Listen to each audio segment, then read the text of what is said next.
The rooster's crow pierced the quiet of the morning. The rising sun cast a warm glow on the small huts of Umuahia. Children's laughter echoed through the dirt paths as women prepared the morning meal. The village thrived in harmony, neighbors helping neighbors, stories shared under mango trees. In the heart of this vibrant place lived Obinna, a gentle farmer, and his beloved wife, Nkem. Their lives, woven into the fabric of Umuahia, were filled with simple joys and deep community. Obinna and Nkem's love was legendary in Umuahia. Childhood friends turned soulmates. Their bond grew stronger through every hardship. Their wedding united the village in celebration, their hut a sanctuary of laughter and dreams. Droughts and illness tested them, but their love endured. At night beneath the stars, they shared stories and hopes for the future. Their love was a beacon, inspiring all who knew them. They were admired by all, rich in love and unity. Their happiness was built on small moments and unwavering support. Obinna and Nkem were more than husband and wife, they were soulmates. But fate had a cruel test in store, threatening to shatter their peaceful life. One ordinary day would change everything. Obinna blinked, his vision a swirling blur. He tried to shake off the haze, blaming fatigue, but the world remained out of focus. Familiar sights faded, replaced by uncertainty and fear. Washing his face brought no relief. The blurriness persisted. Dread settled in as he realized something was terribly wrong. Returning to the hut, he could barely make out Nkem's outline. Words failed him as he tried to explain the darkness creeping into his world. Obinna's vision faded to darkness, his world shrinking to shadows. He stumbled, panic rising as he lost his independence. Nkem's concern grew, but Obinna hid the truth, blaming exhaustion. That night, he sat outside, overwhelmed by helplessness. The comforting sounds of the village mocked his isolation. Nkem's gentle touch could not ease his despair. Obinna mourned the loss of his sight, fearing for his role as husband and provider. Days passed in darkness. Obinna withdrew, his spirit fading. Nkem tried to lift him with songs and stories, but nothing reached him. Fear and hopelessness crept into their home, testing their love. The villagers offered remedies and sympathy, but nothing restored Obinna's sight. Nkem struggled to stay strong, but the burden grew heavier. Their once joyful home was now shadowed by uncertainty. The couple faced a future clouded by fear and doubt. Whispers spread through Umuahia, curses, omens, and suspicion. Some blamed the gods, others spoke of witchcraft. The gossip deepened Obinna's shame and isolation. Nkem defended him, but doubt crept into her heart. The strain wore on her, and she sought solace outside their hut. Their bond, once unbreakable, began to fray under the weight of fear and rumor. The darkness tested not just Obinna's sight, but their love itself. Nkem felt the village's pity and judgment with every glance. The burden of caring for Obinna and enduring the whispers wore her down. She longed for the carefree days before darkness fell on their lives. Her laughter faded, replaced by exhaustion and worry. At night she lay awake, searching for answers and hope. Despite prayers and sacrifices, Obinna's blindness remained, a constant shadow over their dreams.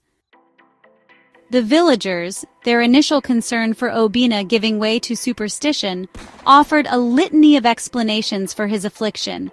Some whispered that he had offended the gods, perhaps by failing to make a proper offering, or by breaking a sacred taboo. Others speculated that he had been cursed by a jealous neighbor or a scorned lover. Nkem, desperate for answers, found herself clinging to these explanations, however far-fetched they seemed. A seed of doubt, planted by the whispers of the villagers, began to take root in Nkem's heart. What if Obinna's blindness wasn't just a cruel twist of fate?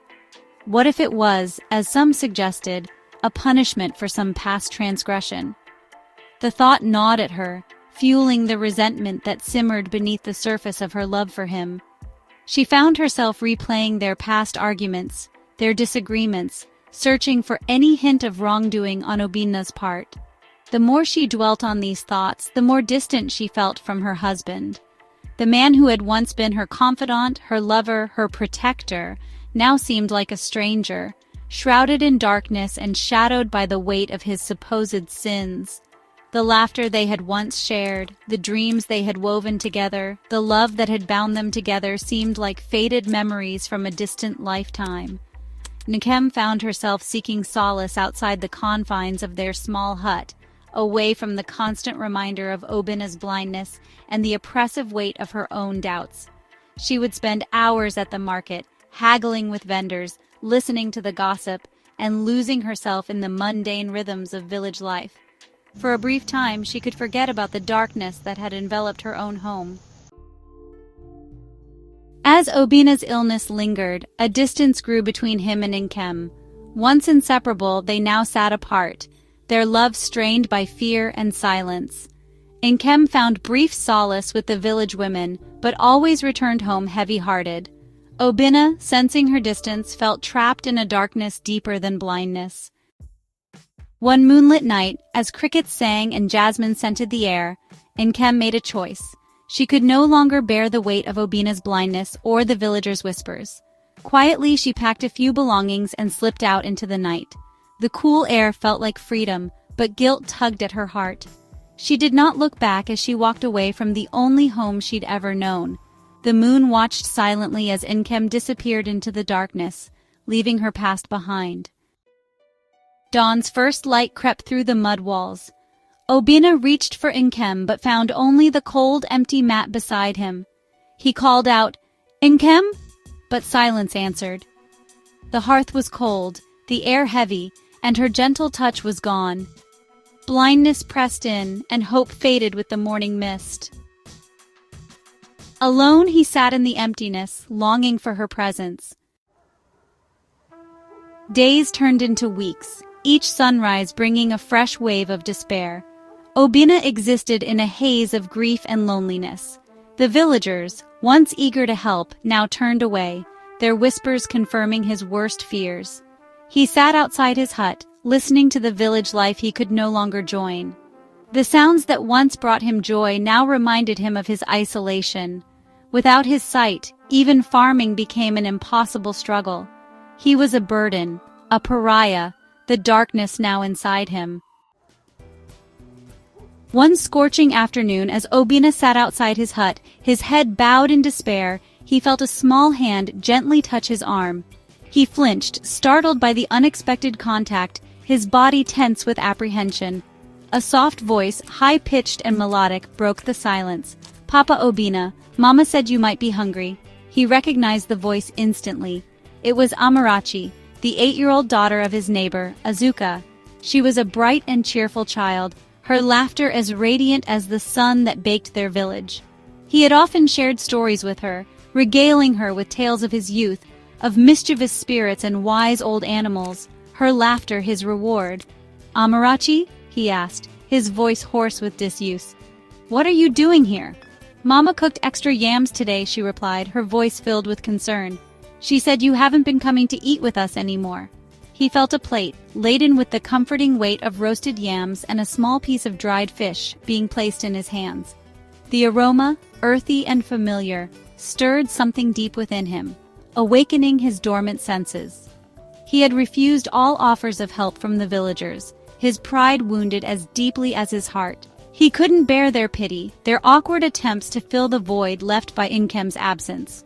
But Amarachi's simple act of kindness, her innocent generosity, pierced through the wall of silence and despair he had built around himself.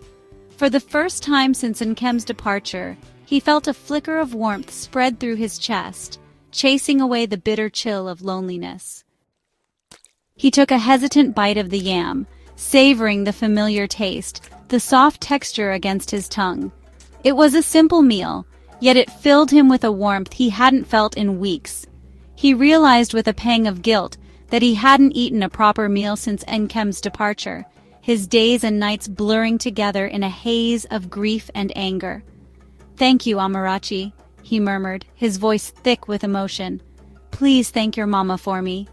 "You're welcome, Papa Obina," she replied, her small hand patting his arm reassuringly. "Mama said you just need some time." Her words, spoken with the innocent wisdom of children, struck a chord within him.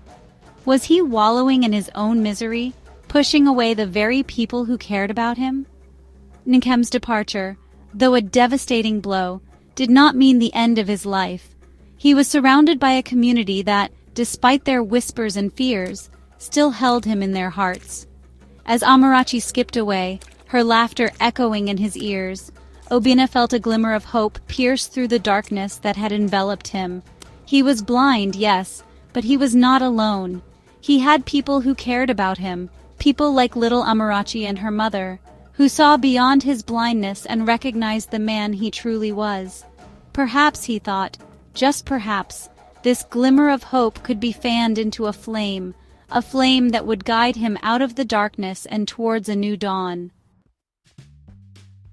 Each morning, Amarachi arrived at Obina's doorstep, her laughter brightening his world. She guided him through daily chores, helping him find order in his new life. With her help, Obina learned to rely on his other senses and began venturing out into the village again. The villagers, once hesitant, welcomed him back, their warmth and laughter helping him find solace and belonging. As Obina lost his sight, his other senses awakened. The gentle wind, birdsong at dawn, and the scent of fresh earth became wonders he truly noticed for the first time. He learned to recognize people by their voices and footsteps, and could sense a coming storm by the wind and distant thunder.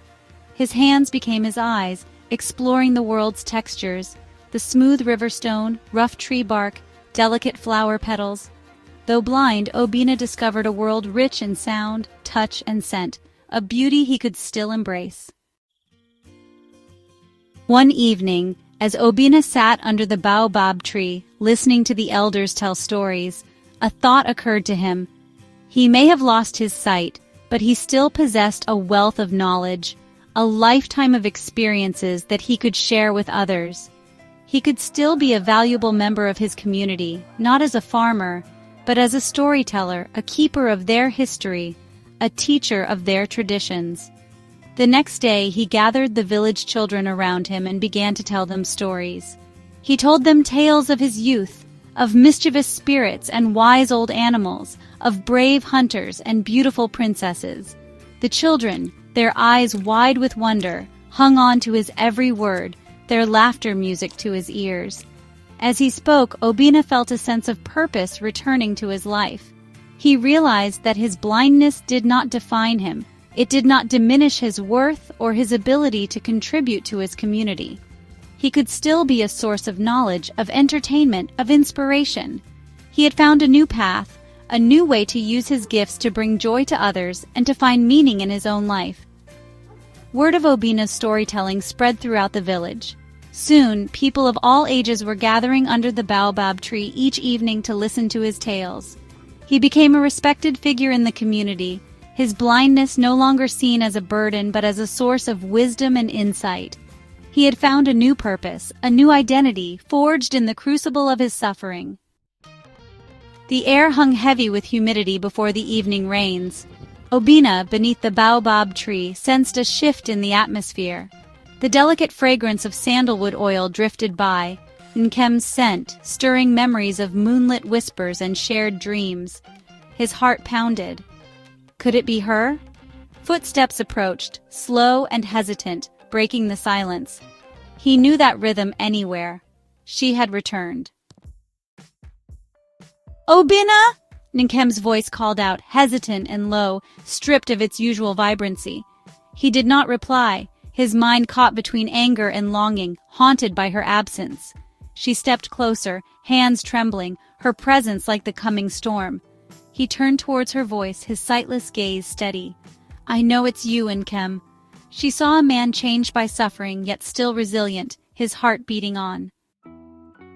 Obina, I have no right to ask for your forgiveness. I failed you, abandoned you when you needed me most. I left for the city, hoping to make a better life for us, but I lost everything, my dignity, my way. I've come back to beg for your mercy, to see if you might take me back. Obina sat in silence, Nkem's words washing over him like the waves of a distant storm, their echoes resonating in the stillness of the approaching night. He could sense her desperation, the raw vulnerability that lay beneath her carefully crafted words. She had returned, stripped bare of her pride, her spirit broken by the harsh realities of the world she had sought to conquer. He reached out, his calloused fingers brushing against her cheek, tracing the familiar contours of her face, the delicate curve of her jawline, the soft warmth of her skin beneath his touch.